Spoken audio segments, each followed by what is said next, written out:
Let's talk about puasa first lah before Raya. Yeah, so my distinguished ladies, both of y'all are in retirement mode now. So what are your plans during this, fasting month coming, Hari Raya? Is there any, particular plans or wishes that you have listed out or planned? I think as for me, after the pandemic, you look at things very differently. So one thing for sure, I think don't need to go out to buka-buka, all that, all right? Yeah. So I think it's staying at home, having the simple meal, right? And appreciating the message and the values, that we can all, berkat from this, from this fasting. I think that's good enough already. I share Dato's sentiment also. I think we just stay at home, baca Quran, that sort of thing, and probably do more reading during this time of the pandemic. Yeah. I don't think so. I will go out, like last year also, we didn't go out at all. So this year is the same. I don't see any difference in the celebration. No celebration. Shouldn't be. And Ruzi, you? Yes, I echo both your values because I think it's time for us to, as a family, to be together and to observe Ramadan as good as possible, because I think that's the time where you sit down, reflect, and time for you to take a step. Yeah. Yep. Yeah, that's true. Yeah.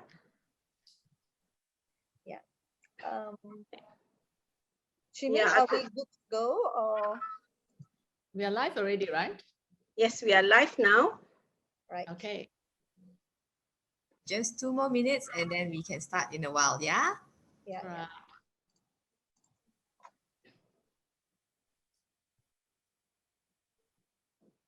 Even for Raya this time also, I don't see we are really going to open our house to a lot of people, isn't it?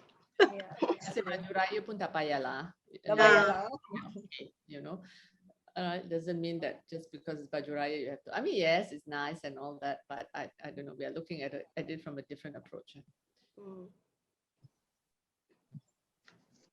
I mean, it's okay. The kids maybe lah, dia nak baju raya kan. Untuk tua macam kita tak payah dah. So plus I've retired, then I look at my, banyaknya juga baju raya boleh, baju Melayu semua, boleh lah cukup. Baru also not that many places to go, right? Of course, I know unless Tengku Sheila, Ruzi invite me. Boleh. Kita makan kecil-kecilan.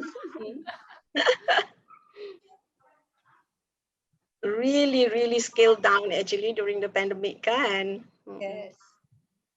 I think it has actually made us look at things in a very different angle, I think, right? Yes. That's a good thing about crisis. It has actually enlightened us in things that sometimes we take for granted. And the priority, I mean, right now is actually spending time, like what Ruzi you said, with the close ones, close family, families, close friends and all that. People who matter to you, I think it's actually. Okay, thank you so much, ladies and gentlemen. I think it's 4 o'clock and we shall start the webinar, right? Ladies, are you ready? Yes. Okay, ladies and gentlemen, thank you so much for joining us today. And we're really honored to have Dato Hamidah, Tengku Sheila, and also Ruzi, our CEO, with us today. So let me not hold up the session, and I will pass the floor to Ruzi to do an opening and then followed by the conversation and then Q&A. All right, so let me pass the floor to you now, Ruzi. Thank you so much, Shimei. Good afternoon, ladies and gentlemen. Welcome to CGS-CIMB Thoughts Leadership Series. Thought is a social impact platform for prominent individuals to share their wealth of experience, leadership, and wisdom in inspiring young up-and-coming talent within the industry. As Martin Luther King quotes, we have learned to fly like birds, swim like fishes, and yet we have not learned to walk the earth together as one. As we speak, there still exists a legacy of systematic social imbalance, that cause some individuals to be at a disadvantage, while others to excel without merits. In CGS-CIMB, we believe that true success lies in meritocracy and everyone should get equal opportunity to be able to achieve their full potential. Having said that, we present to you the topic of Trailblazers, accelerating results through inclusion and diversity. We are honored to have with us today our guest speaker, a patron and a close friend, Dato Hamidah Naziadin, the former Chief People Officer of CIMB, who is known for revolutionizing human resources to be more progressive and inclusive. Along with her is another industry equality champion, Tengku Sheila, the former director of the Public Affairs and Conference Services at Institute of Strategic and International ISIS, Malaysia, who will be moderating the talk today. They are both strong advocates and champions of promoting a healthy culture of inclusivity and diversity. We will also hear from them their thoughts on pressing issues such as wage gaps, women in leadership, and how we can create a more progressive community within our circle. Now I'll pass the floor to Dato Hamidah and Tengku Sheila. Thank you. Thank you, Ruzi, for introducing today's or this afternoon's topic. Of course, we are very privileged to have with us today Dato Hamidah Naziadin. She has more than 31 years of strategic human resources. And I'm not going to read Dato's CV here because everybody knows she is already. Yeah, Dato. I'm going to go plunge straight into the inclusion and diversity. But before we start, I want to remind everyone here, the participants, to use the Q&A function if you have any pressing questions or burning questions that you want to ask. Please put it in the Q&A function. And also you can use your raise hand function. Now, of course, sometimes we want to hold some questions until we have finished the conversation for us to answer or rather respond to the questions. For a start, to begin the session this afternoon, Dato, I would like you to share with us what has inspired you having to promote inclusivity and diversity, and share your experience with us during the time that you were at CIMB. Okay. Thank you, Sheila. But first of all, a very good afternoon to Ruzi. Thanks really for having me. And Chiming, thanks for setting all this up. Appreciate all the work. And it feels like I balik kampung, today. Going back to like, Securities. I mean, CGS-CIMB was CIMB Securities, and that was my first home in CIMB when I joined CIMB way back in 1991, Sheila. So it is like really balik kampung if we talk about Raya coming. I feel right now I'm already in Raya mode, balik kampung, So I'm sure there are many, some familiar faces around. We can have also, Tengku Sheila, maybe interactive session. So if Sure. as we go on, besides the Q&A, if you want to actually just add in your comments or anything, or just say anything, or just say hi or whatever, please do. It's actually very funny nowadays when you do all these virtual talks. I'm just like talking to the screen, When I first started, this is so funny, So if there are those who have joined in and all that, feel free to just, wave to us or say hi or whatever. Okay. So yeah, back to your question on inclusivity and diversity. So if I actually go backpedal a little bit when I first joined CIMB, and that was way back in, as I said, 1991. So yeah, 30 years ago, right? I describe that as really my HR university because we were growing. All right. When I joined was about like 80 to 100 staff, and then it grew to what it is today. So that, along with that growth, HR needed to also strategize and introduce a lot of HR policies and processes that best fit the company and the evolving needs, the evolving needs of the company and even the employees for that matter, right? So in that sense, when you have this topic for me, I started to actually reflect. We started off, yes, while we did not start off to say that, okay, we have a diversity and inclusivity policy, but actually, if without realizing it, as I reflected, we were already practicing it. So let me just give an example. We have Ruzi here today. Now, some of you I know who are listening in, you can also help me to jog my memory. And if I look back at our management team, okay, you have today until today, Carol Fong, Julia was with us. Then I have Tengku Rosita, right? Then we have operation side, Casey Go. Remember Mr. Chiu as well, right? Iswaran, sorry, Dato Iswaran, Elango, right? Kit, our kid, Mr. Chawun Kit, right? And then the IT, we have IT, the late Muhammad Doyol, we had before that even Alex, David Lim, Mohan, Chua Kim Lan, Ivy, and in my own team, I have Mazwin, I have Anis, I have Rizal, I have Zainal, so many. Now, if you just look at this team, these people where we started off in CIMB, it's already diversity.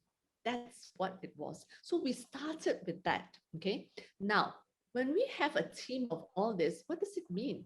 It means that everyone brings with them their different perspectives, their different views, and we could actually brainstorm. Of course, at that time, market was also actually very active, it's very bullish. We said brainstorm, also some fights as well, okay?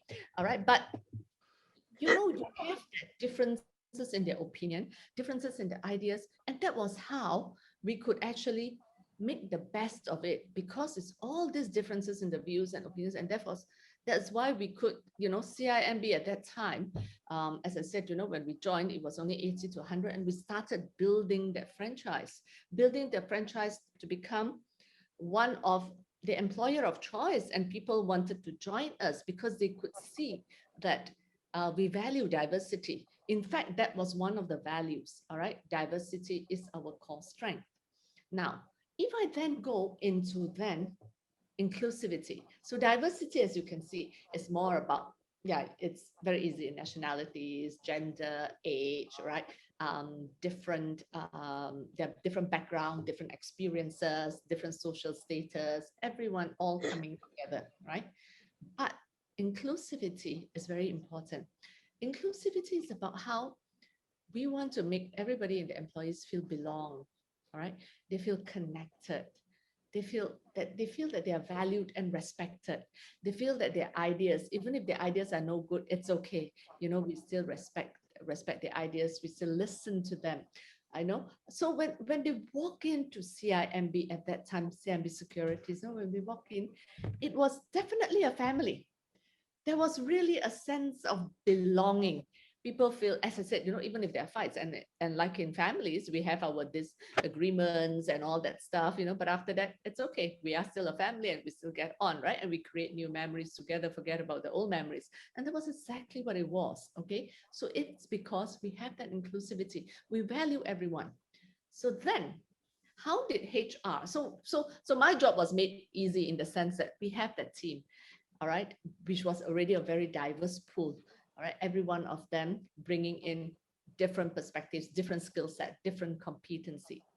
But in CIM, for me in HR at that time, I cannot tell as I'm still in CIMB, so I got to remind myself that when I was there at that time, okay, then my focus is I need to make sure that some of the policies kind of like promote this kind of diversity and inclusivity values.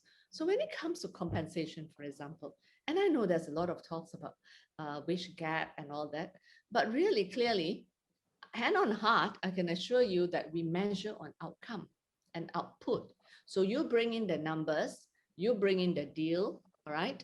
And you deliver and all that, we will pay you whether you are a male or a female. So that was why it was I enjoyed working in CIMB because I felt it was very, very fair. If we were not able to actually pay people well, or given especially the women, giving them the opportunity, I don't think today you can see a lot of women who has risen to a lot of senior position.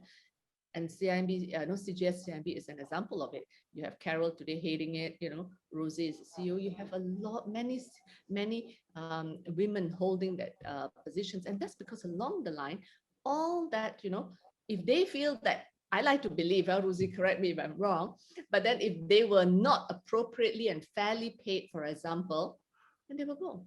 And the other thing that we need to look at when we talk about when we wanted to actually drive that inclusivity and appreciating D&I, we must, I know women, we take care of them. Even those days when we were very small unit and we have our CF, okay, I'm moving this to the bank at that time, to the bank, and at that time, the CF people were working round the clock, 4, 5, 6 o'clock, 4, 5, 6 a.m. What do? We actually prepare night drivers for them. We make sure that they're safe and all that. So that's how we make sure that they are valued. We make sure that they are respected, and these were the HR policies that we put in place to make sure that everybody feels that they are being taken care of, So let me interrupt you here, sorry, because you are trying to promote this, but how can companies be more diverse and inclusive? Because you have shared with us a little bit about wage gap and all those, yeah? So do you want to actually expand your sharing with us about how companies, how CIMB in this sense, yeah? Be more diverse and share with us the experience that you have had. Okay, I think it boils down to, again, values. It boils down again to culture. It boils down again to leadership. And leadership would mean all this, especially people. You're talking about people strategies, people policies, all that you must actually appreciate and make sure that you, in that sense, I won't say use the word shout, but actually it is, it must shout the diversity and inclusivity so that people feel it. So as an example, all right, when I was there with CIMB at that time, we were building CIMB into an ASEAN bank. So what does that mean? ASEAN bank would mean that you need to serve. We are a universal bank. So we have lots of product under one umbrella, right? So you need the diverse skill set, for example, okay? And then you are serving a very diverse customer base. So for CIMB at that time, when I was still there, okay, for CIMB to serve this diverse customer base, we need to equip them to be all-rounded bankers, dealers, traders, right? And we need to equip our leaders as all-rounded leaders, with agility and all that. So in order for companies to be more diverse and inclusive, they need to know exactly what they want as well. What's the values? What's the culture? And then you put in place. So for example, even simple thing, all right? Like when I do training, okay? So at that time, we had our flagship leadership program, INSEAD, for example, okay? That was INSEAD, it was a leadership to prepare and churn out leaders, okay? For us to groom leaders. So we make sure that the people who attend the training is also very diverse. Diverse in terms of, yes, the age and all that stuff, but also diverse in terms of the skills, their competencies, their experiences, their background. So you create platform every time when there is an opportunity. You, as I said, you must, introduce an element of diversity in there, okay? And that's how you then people will start to, hey, she may be 30 over years. So I've sent some young ones to INSEAD with 40 over and 50. So what? But there's a lot that we can share, So, and then those young ones will feel, hey, I'm being respected here. I may be young, I'm not there yet, but I am actually working with some of the senior people, right? So that's how you introduce diversity and inclusivity in the organization, because people must see it happening. And it could be a small thing, even for example, interviews, right? Doesn't mean, sometimes it's good to have a panel, and you can have a panel, makeup of a panel with a diverse panel will be good. And then that is where people will then say, hey, I want to join this organization, all right? Because I see, they mean what they say, right? So if they say that diversity is their strength, they are really showing it. In fact, even if I were to go down the path of not just recruitment and all that, say, for example, if we have a disciplinary inquiry, to set up a panel, a domestic panel, I make sure as well that there is also diversity.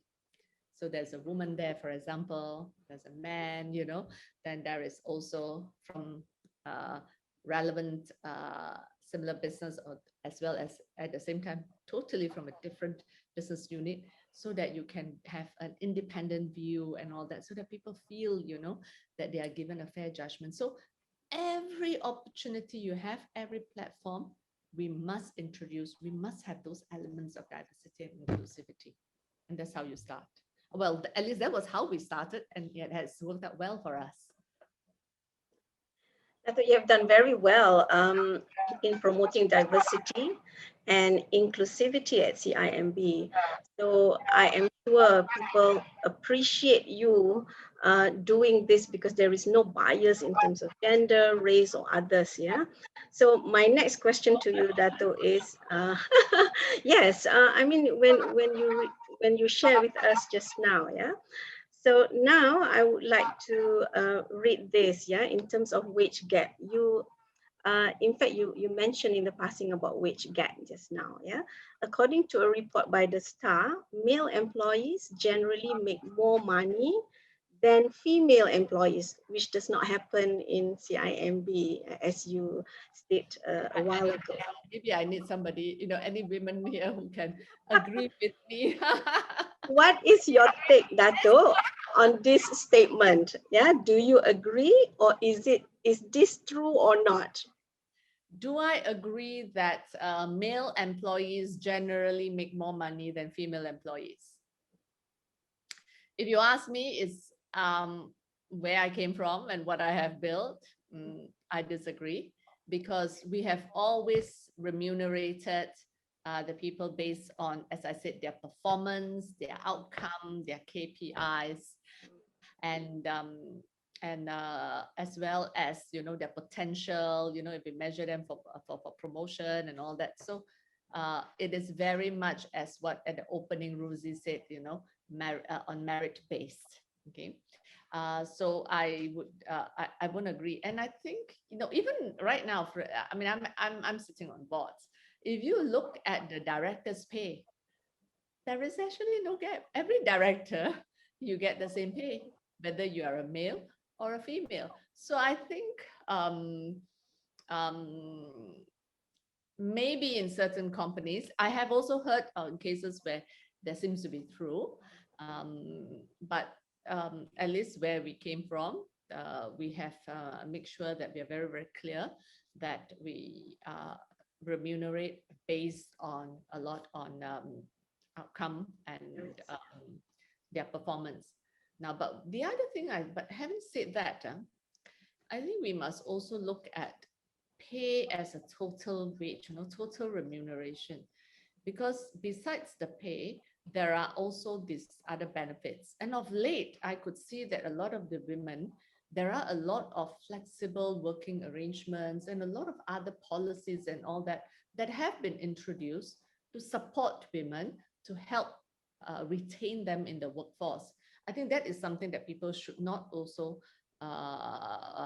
forget that, sometimes, you just look at the wage alone. Oh yeah, maybe the men are being paid more, but sometimes if you look at the total package, the women themselves are not, I don't think they're actually shortchanged as well. But again, there again, it depends on which company and all that.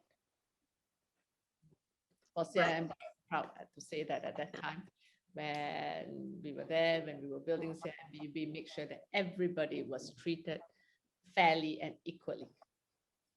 That's very good to know, because I've also heard in other organizations there are dissimilarities, okay, in terms of paying or in terms of wage. But I think people out there, I hope people out there are listening to you, Dato, what are the best practices for us to actually employ in terms of having to treat people according to their merits, yeah?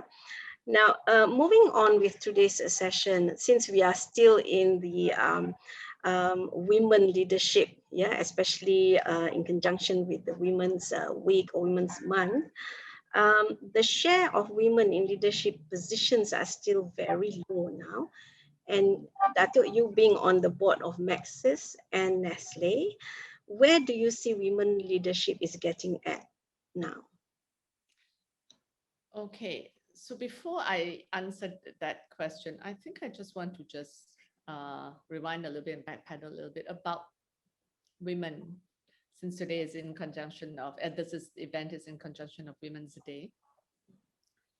I think women, the advantages of having women at workforce, gee, it's a lot, you know. I mean, for a start, as I said, you know, women, you know, we come in, we are not fighting with the men to take away their place, right? We are complementing them, okay? Absolutely. Because, so how are we complementing them? One is, of course, as I said, you know, we give different perspectives and all that. But women, for example, okay, we can multitask, right? Okay, Yeah. we can do a lot of things, right?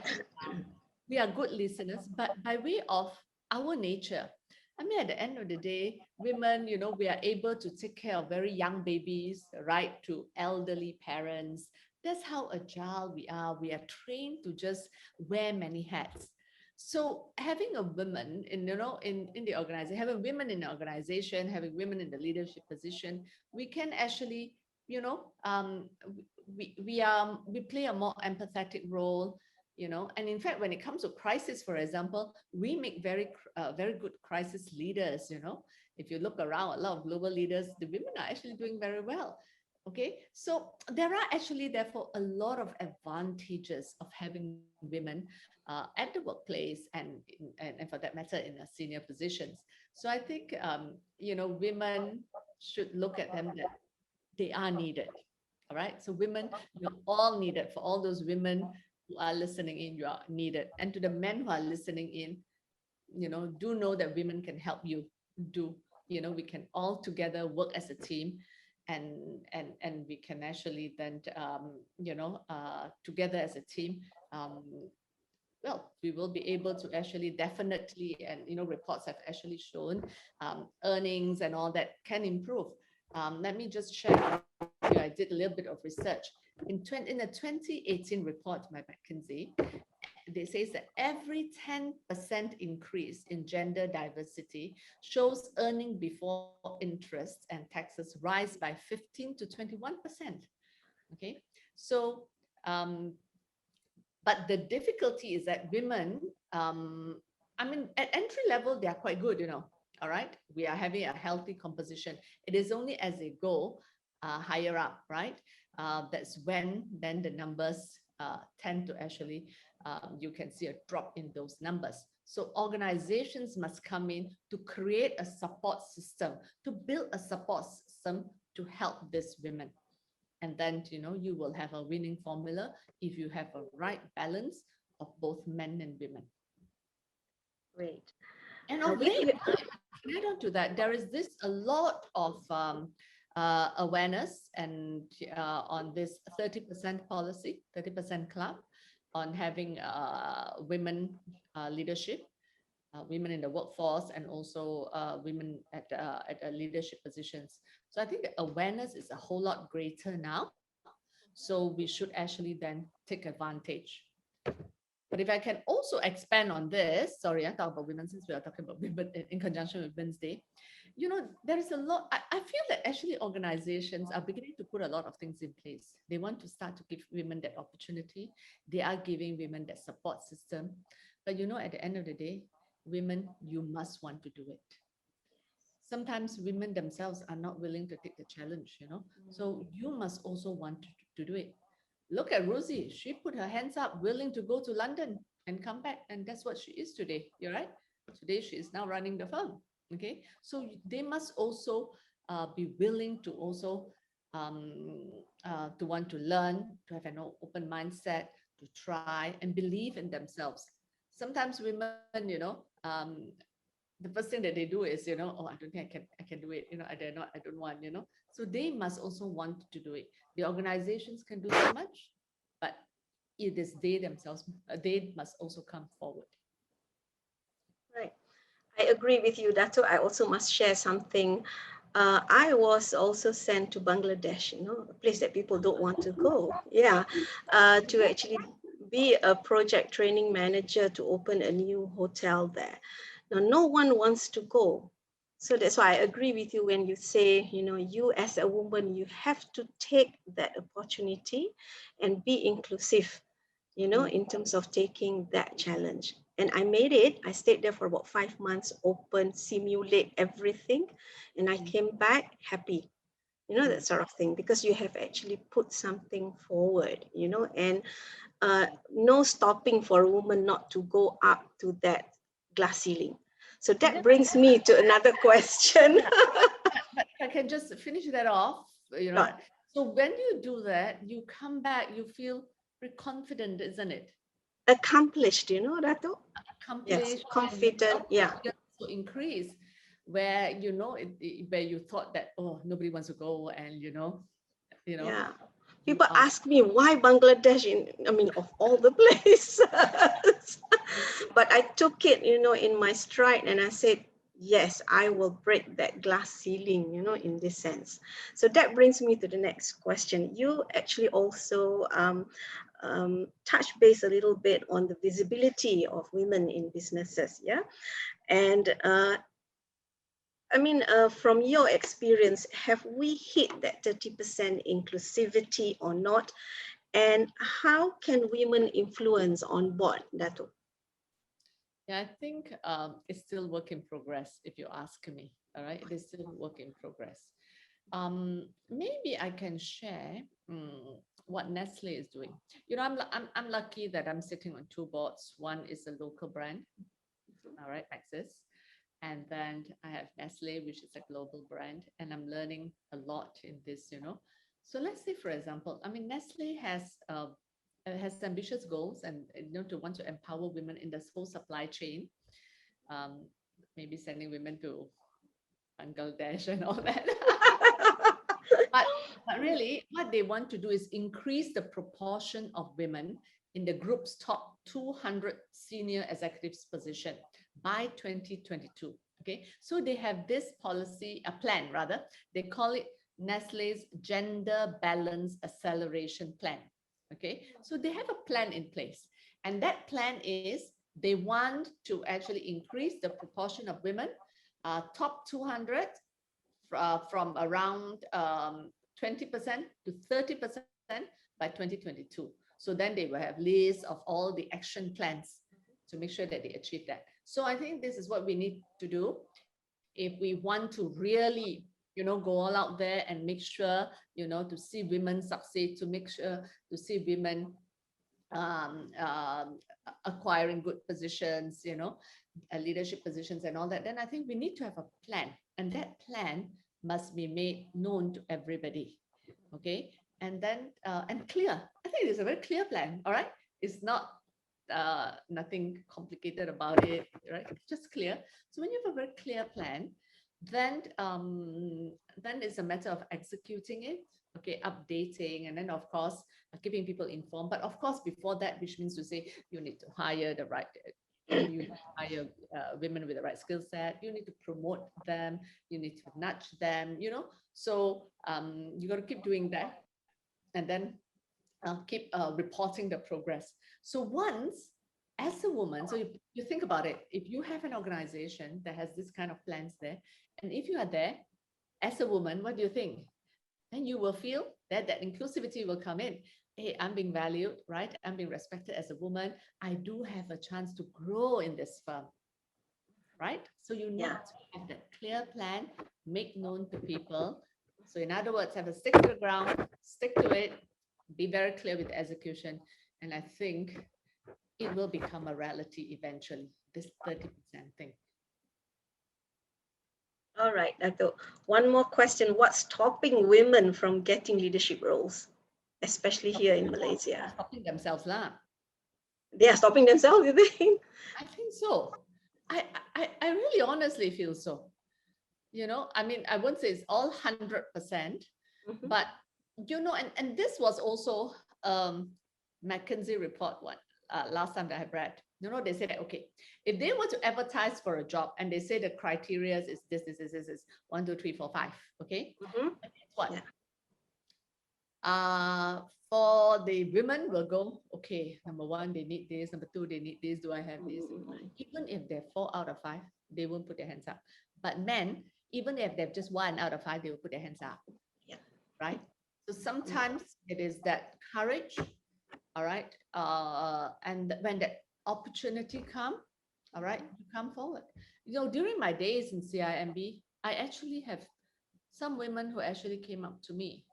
You know, it says that, okay, I never thought of it that maybe I can actually try that role.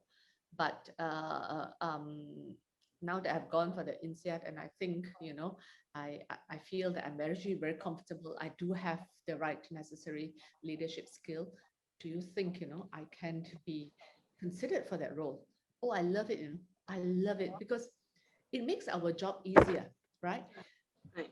Cannot expect all, you know, and this is any firm, you cannot expect HR or the leader or the CEO to keep tab on you all the time, keep coming to you all the time, you know, and, oh, Sheila, how are you now? What's the next move? Where do you want to go? What, you know, you want to do other, but you take charge of yourself. So if somebody come forward and say they are willing to be considered, okay, even if we think that that person is not ready for that role that we are looking, or we have other candidates, but she is then on our radar, and we will start then to prepare. So that's, you know, to prepare them for the relevant roles when the time comes.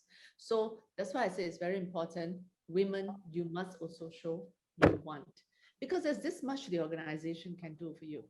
The other part of it must come from you. What's wrong if you were to sit down during once a year, during a career, during your appraisal time, right? You sit down and you tell your employer, you know, that your boss, right? Your career aspirations, and how can they map it for you? How far do you want to go in this organization, right? And think, unless they outright tell you, oh, sorry, I don't think you can grow, I don't think, then fine, you look somewhere else, you know. But you must make it known. Then the employer, or at least, you know, when I was in HR, you know, I would look at it, I have a candidate who wants to do it. The motivation is there. They really want to do it. We will go all out to support them. Before I ask you the last question, the word of advice, do you want to take one question, Dato? Question? Sorry, Yeah. what? Oh, other question. Okay, very good. Yes. So COC Wong, okay, is asking you as a board member, if the woman on board on the PLC is less than 30%, how would you influence that to be achieved? Well, okay, I won't say it is about influence. I think one can influence is like, if when I'm on the board myself, you know, one is I got to make sure I deliver my value. If you must make sure that women, you must make sure that you're not just a number. Whilst, yes, I applaud that they have a 30% and all that, but I disagree that it is just a number thing. If I'm told that, okay, or I'm put in positions or whatever, just to make up the number because I'm a woman, then I think it's, you know, it's quite an insult, right? But at the end of the day, you know, women must show that you can deliver your value. If you are able to deliver your value, I think the board, they are very senior people, they would want you on board. And then plus there is a push on this 30%. So at the end of the day, it is about you, you know, so the influence is, I won't say it's a direct influence, and it's not about influencing. It is about us women coming up to show the value that we can deliver in the board. Okay, so for example, in the board's asset, okay, I show them that I can deliver value in terms of HR, in terms of, you know, remuneration matters and all that, you know. So because at board, they also need to look at the value that you all bring. They will want accountants on board, they will want lawyers on board. So it is a value that you can bring as well. Okay. The next question, Dato, is this is anonymous. Yeah. What advice will you give to women to succeed at the director or board level? First advice is do not be anonymous. Okay. Why should you be anonymous? All right. That's what I mean. Women, you must also come forward, show who you are, what you are. You are asking a very good question here. It's these are very good question, right? You know, you should be out there, be proud of yourself, show who you are. I hope you don't mind me just, giving a little bit of advice here. So yes, what advice will you give to women to succeed at the board and director level? I'll probably share a little bit in terms of my own experience when I joined Maxis. It was actually quite tough for me because I was having a daytime job, and as an executive, which means to say that in an executive position, which means to say you are in control of things, you know what's happening, you are in the day in, day out, you are in the business, right? So you know what's happening. Now, but when you're a board member, it's only like 3 months once every quarter. So you're a little bit detached. You're not so controlled, right? So then how do you then, as I said, how do you then deliver that value that that you need to do? So in my case was that transition from an executive position to a board position where you are no longer just giving executive decisions and all that or doing the job. You are giving advice, you're highlighting, and so it becomes a case of then I realized that I need to be mentored too. So I have a very good chairman who arranged for somebody there, and one of the board members to actually help mentor me. So help my hands as I went through the transition. So if you want to succeed and it is something that you need to be guided, there's nothing wrong to ask for advice or ask to be mentored. Okay. So I was glad because that helped me and I became a whole lot more confident. I dared to speak up because if you're a board member, you must also have, you must also speak up. You must have that voice, right? If not, you're not just, as I said, not just to make up the number. So that has helped me over time, So I think anybody who's at a board, you know your own limitations or areas that you're good at, your strengths and all that. So just go there. But if you need help, go ahead and ask. But very importantly is you must also understand the business. So I'm trying to learn up a little bit more. Telco is changing so fast, So, it's you're going to keep yourself abreast, before you know it, 5G, SPV, so you're going to start reading again, new things happening all the time. Okay. So like for Nestle now, I'm learning all the consumer goods. So you need to also know the business as well a little bit. So that's what you can do. Okay. Know the business. And then at the same time, if you're not sure, have a mentor, okay, and that will help you. Then you will know whether you're on the right track, not right track, and then once you have the confidence, you will do better. Yeah.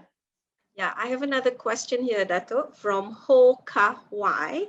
Which aspect do Dato think is the most important that can propel us to leadership role and bring value to the company? Okay, I don't think, again, another very good question. Thank you, Kawai. Kawai, male or female? I'm trying to figure out. Sometimes names are a bit unisex nowadays. Like Jibing is telling my name male. I'm a female. So Kawai is a male. Male, yeah, Mr. Which aspect do I think is the most important that can propel us to leadership role and bringing value to the company? I would say it is passion. Okay. When you are passionate about things, and that would mean you're passionate about the company, you're passionate about the growth of the company, you're passionate about people, all right, you're driven by passion. That will actually help you to drive you to leadership roles, decision-making roles. Then they'll help you to even make decisions and all that. Okay, and that's how through, if you have passion, then that's how you can then, as I said, as your question said, give value to the company. Yeah. So the one value, the most important, I think it is passion, because if you don't have passion for the job and you don't like what you're doing, every day you'll be dragging yourself to the office. It's a chore, right? So how are you then going to be a leader? And how are you going to then deliver value to the firm, right?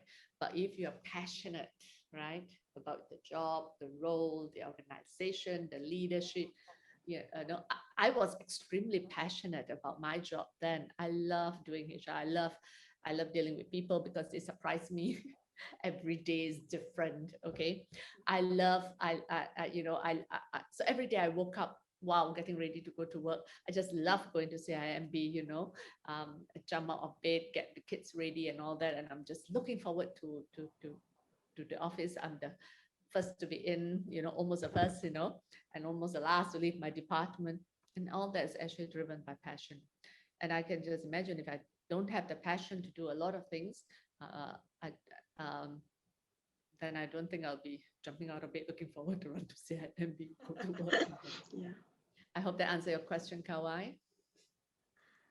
Next question is Dato. What? Azim. There's so many. Yeah. Okay. Azim. In the context of Malaysia demographics, is diversity and inclusion a practice in senior level appointments in GLCs and government agencies? Okay, a question that I can't really directly answer, but I do know that as a form of disclosure, a lot of companies, GLCs and all that would need to actually disclose a diversity statement. So like CIMB, we do have our policy on our statement on diversity.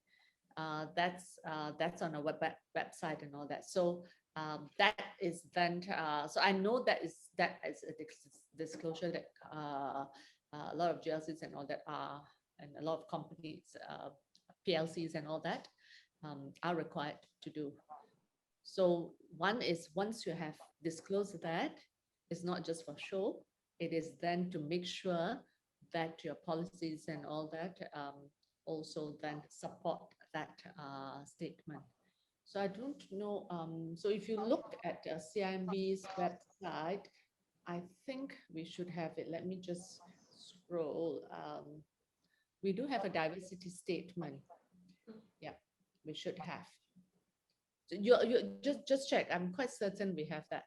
Okay. Let me see. I do. Yes, I have it here. Okay, so at CIMB, okay, you go in, all right, they publicly declare. So at CIMB, we celebrate diversity. We recognize that employees are our greatest asset, and it is the uniqueness of each and every one of these individuals that drives the company forward. Let me see. We believe this diversity contribute to bringing creative solutions. So it's a public declaration on the commitment.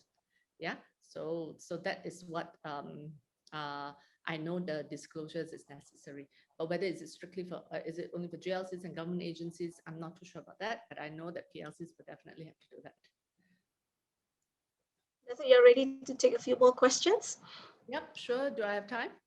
Yes, you have another 10 more minutes. Okay, sure. Go ahead. Azimia, Salam Dato. What are your thoughts on positive discrimination, such as setting a minimum quota for diversity? Okay, Azim. Salam, Azim. So Azim definitely is male supporting female agenda. Correct? Well done. Okay. Yes, yeah. Setting a minimum quota for diversity. I think it's good. I think it is needed, and this is my own personal opinion, because sometimes otherwise we will not take it seriously, or we will not actively put in action plans to push this forward, to push the women out there, to tell the women you are needed, you are we appreciate you, we need you, you can do a lot for us, together we can do wonders. So it's good to be out there, but we need to be careful. It is not just a number. If organizations are just filling in just for the number, then it is wrong. And this is where, again, I want to bring in an example of Maxis, for example. We don't have that 30% yet, all right? And we are working towards it because we want to find another woman with the right skill, with the necessary skill. Okay, so there's no point getting another one, say for example, with HR skill. There's no point getting another one who is with a telco experience because we already have that, right? So we need to have, and we are actively looking, actively pursuing. So and we will explain if when we are asked about it, we explain, all right, because it is not just about a number. A quota is good to help to push, but we must be careful then, that it is not seen as just filling up the numbers. Yeah. Right. Well, the next question is from Patrine Thung. Besides mentorship, what about the other areas we can help ourselves to move up to the board level? Like how do we pad up our CV to sell ourselves as an eligible board aspirant? I take it, Patrine Thong, you are already planning. So if this is a CIMB staff, is it? Is this a CIMB staff? Not well, sure. yeah, I'm not so sure, but she said CIMB is not considered a GLC. Oh, okay. All right. Okay. Besides mentorship, what about the other areas we can help ourselves to move up to the board level? I think to go up to the board level, you need to show it is not just about mentorship. You need to show what you have actually, what you can bring to the table in terms of what you have done and what you have delivered, right? So it's not just about padding up your CV. It is about substance is better than form. So your substance has to be there. All right. You need to have, like maybe Tengku Sheila, your accomplishment, went to Bangladesh, Ruzi go to London, for example, so it must be real work, real experience, real skill set, real competency that is the value you are bringing. Okay, so it's not just about padding up your CV. Okay, so if you have your real work there, okay, so at a time when I was in CIMB, even with Nestle there, I'm showing to them, my career in CIMB, what have I introduced, all right? So I introduced this TCB program, I built talents, blah, blah, blah, you make sure, you try and make sure there's fair compensation practice, how do you do to actually retain people and all that, so it is all that. Now, when you have that, then that is when your CV will get the attention. And then, of course, you can also enroll.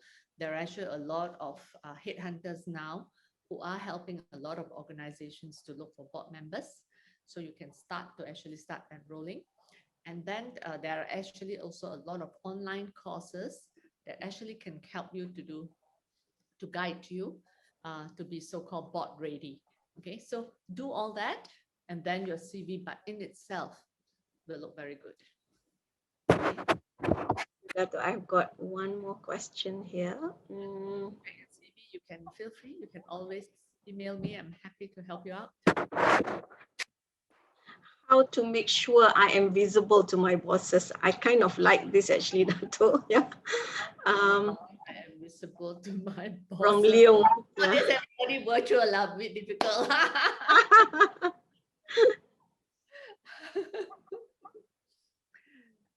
Okay, how to make sure I'm visible to my bosses? It's tough, a tough question because I don't know who your bosses are, but how your bosses actually appreciate staff. But for me, when I was a boss, I will look for staff, of course, who performs, okay, and then attitude is important, okay, and those who live the values and all that, okay. So that's one thing, you must do your part, all right. But if you're talking about visible in terms of, let's say you have ideas, you have suggestions, you want to bounce it off with your boss, And today we should allow that, we should encourage it, because the young ones especially have so many ideas, right? Very creative ideas and all that. And what's stopping you to just say, write an email to your boss, right? Uh, our time, Ruzi, our time as well, right? We won't have all this facility, WhatsApp line and all that you can just go. So I think today you have a lot of um, opportunities, a lot of platforms that you can actually use to reach out to your boss if you have good ideas, good suggestions, things that you want to bounce off. So go ahead. Now, if it is strictly about your performance, you will go through the proper channel, all right? Seek appointment to see, all right, or during your appraisal time, during your monthly meetings, speak up, and all that. Offer to give help if you need to. Don't shy away, right? Sometimes women, especially when you have meeting and all that stuff, well, all coming women, who sit behind, right behind. How la, you're not even visible, right? Sit like lost straight away. No, but I'm not really sit next to your boss per se, but what I'm saying is that that's how you can also make yourself visible, and then speak up and all that. That's what you can do as well. Yeah. So lots of ways you can to make yourself visible, but again, based on substance. Based on your wealth of experience, Sulin is asking if you can share. Sulin is asking if you can share who is your mentor and your role model. Who is my mentor and my role model? Mm. Very good question and very tough question, because I've got a long list, because I have different mentors at different different stage of my life. Okay. When I was young, growing up, surrounded by strong women. My mother is one hell of a lady. All right. Okay. She wasn't educated, hailed from China, not educated. And when my dad passed away, she did everything. Okay. She was a laborer, she was a seamstress, she sold vegetables in the market, everything, just to just to make sure there's meals on the table for us. Okay. So that I won't say is a mentor, but I grow up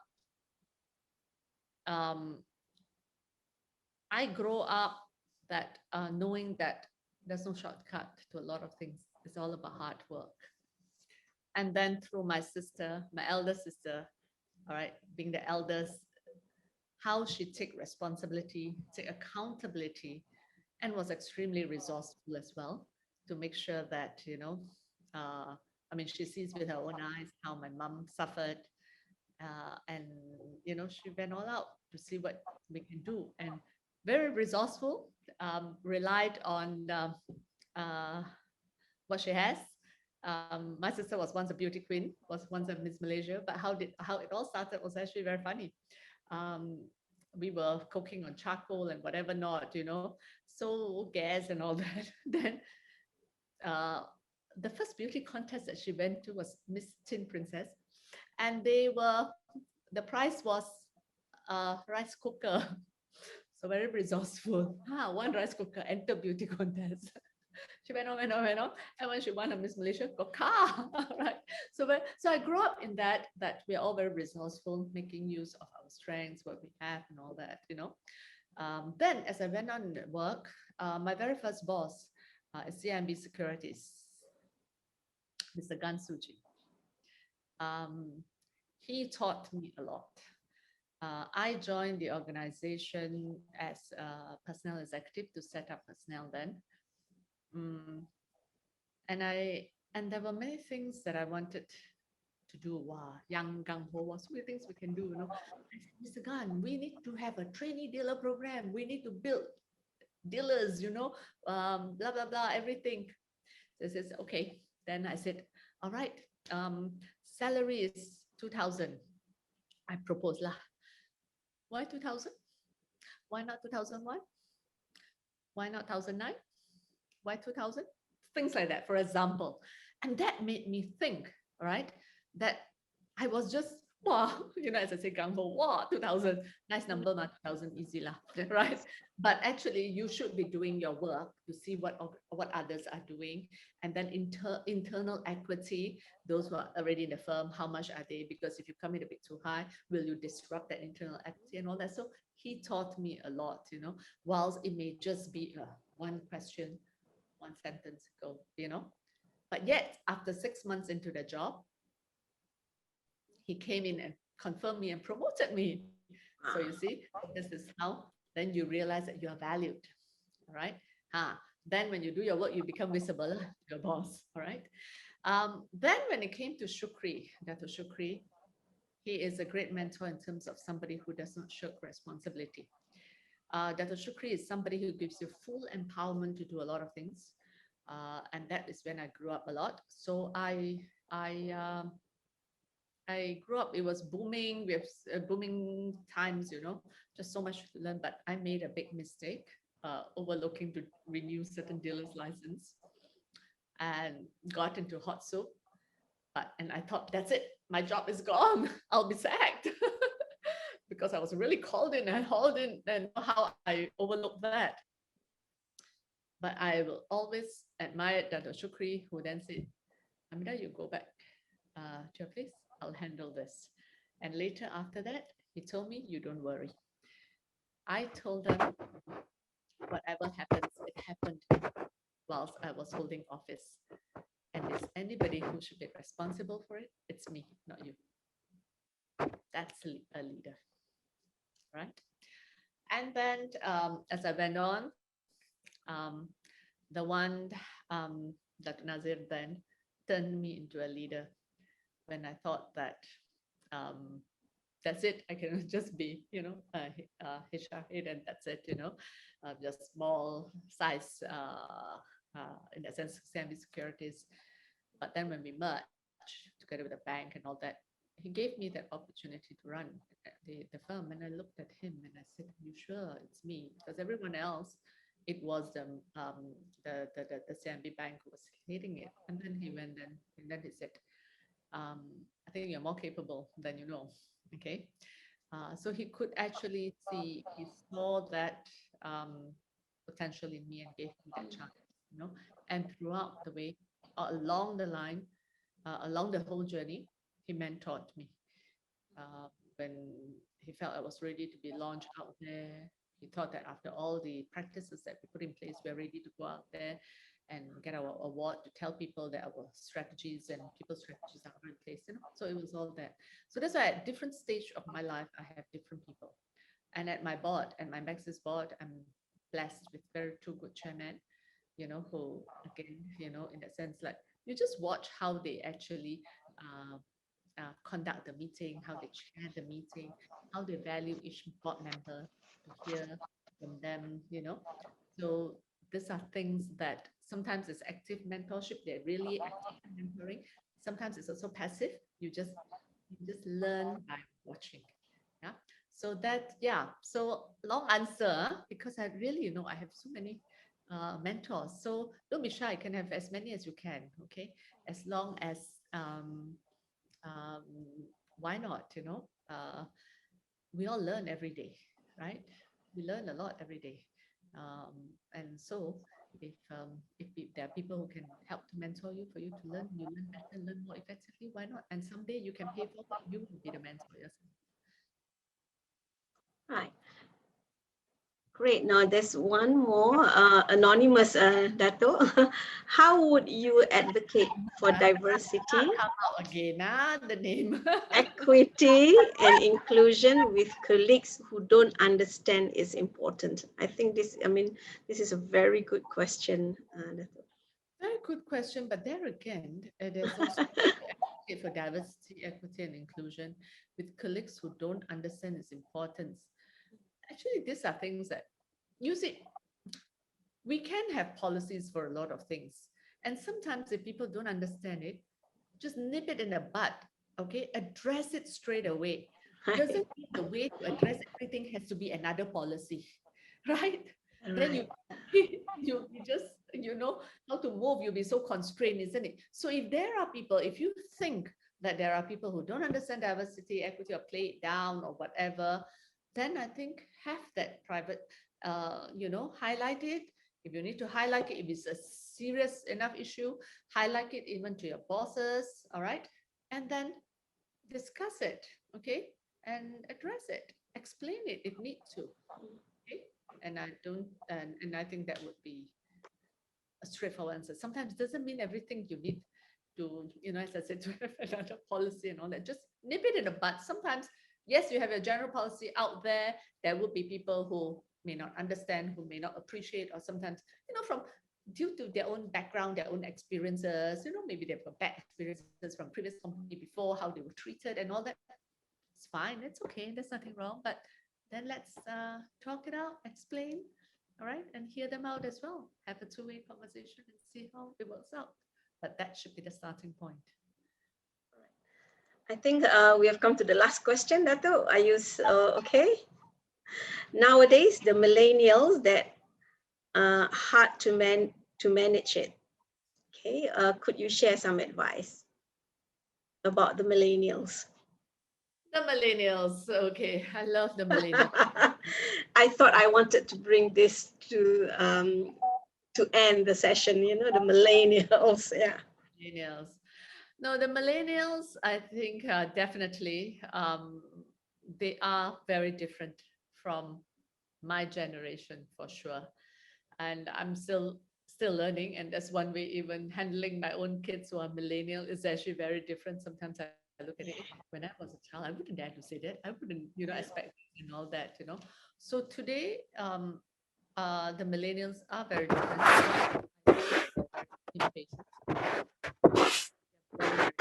Because they are in the know of a lot of things.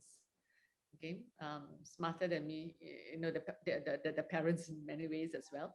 I mean, but where we can help them is experiences that they've been through, right? So millennials are impatient, and sometimes they think it is also their right. Okay,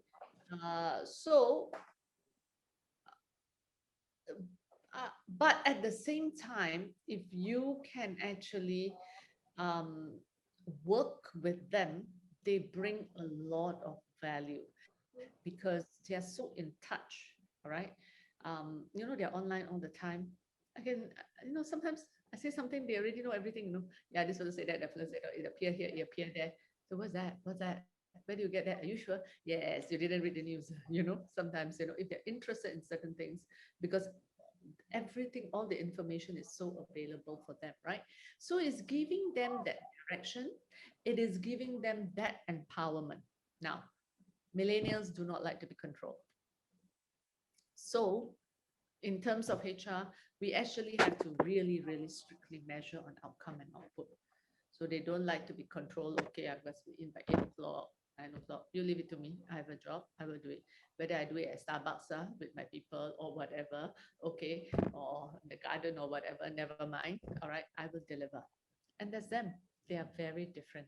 They're very mobile. Okay, so measure them on outcome, measure them on input, and they wouldn't agree. And if you think that they have a lot of potential and all that, they like instantaneous feedback. So they don't like things like you wait until end of the year, then you tell them, oh, okay, I'm going to give you this rating because in March, in April or whatever. No, they like instantaneous. So try and give them instantaneous feedback. They appreciate that because everything is so instantaneous to them nowadays, right? Okay, they know how to rate their Grab driver, rate this, rate that. Or sometimes they buy certain things. I bought this, and then they say they're going to give me this gift, but the gift didn't turn out. They know they're right. So you know what? I'm going to write a bad review. These are the millennials today. Okay, so they like instantaneous, they will give you. But again, as I said, if you actually give them that opportunity, it's actually very good. It's good customer feedback, for example, right? Okay, so manage them properly, give them instantaneous feedback, give them that empowerment, measure them on outcome and output, and you will get the best from the millennials. Finally, your word of advice before we close. My word of advice. Yes. Right? My word of advice. Well, first of all, today we spoke a lot about inclusivity and diversity. So I just want to remind and assure women, you play a very important part in the organization. Yes. You complement the men. And if you can, be courageous, be bold, come forward, okay, and go for it, okay. Don't deny yourself that chance. I think you will do wonders, okay. Now, then next is that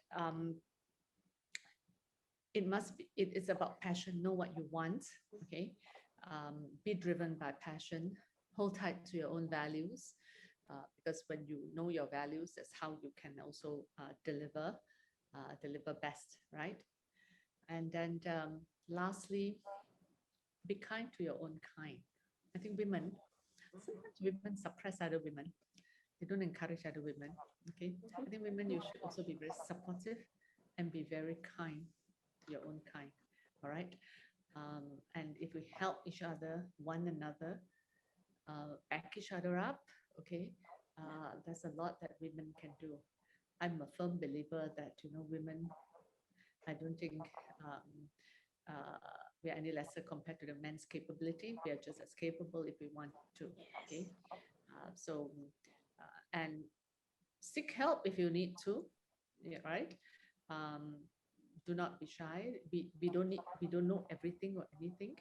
And even if you go out for meetings with men, or you're and you think, wow, they're so good, I didn't know everything. No, there are certain value that you can bring as well, right? That you have your own uniqueness and all that. So have your confidence, okay? And always know your own self-worth, okay?